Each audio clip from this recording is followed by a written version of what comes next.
ఈ రోజే డౌన్లోడ్ చేయండి. మీ ఫేవరెట్ షోస్ చూడండి. మొన్న అడిగావు కదా, ఈ వడ్డీ తీసుకునే ముందు పెంచులవ్వ మీ దగ్గర డబ్బులు ఎంత తీసుకున్నారు, దానికి వడ్డీ ఎంతైంది అనే వివరాలు కావాలి.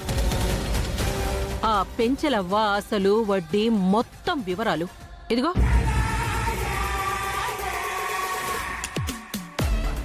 ఆ పెంచలవ్వ నాకివ్వాల్సింది 2 లక్షలు. అది అర్థం చేసుకొని ఆ పెంచలవ్వకి వెళ్ళి చెప్పు.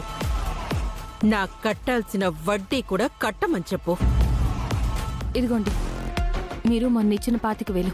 నువ్వు పని చేయక నీ మొగుడిని పని చేయనీక డబ్బులకి ఇబ్బంది పడతావేమో చూసుకో. బాలగారు రండి.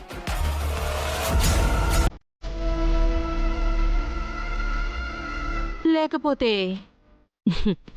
నేనేం చేస్తానో కూడా అందరికీ తెలుసు.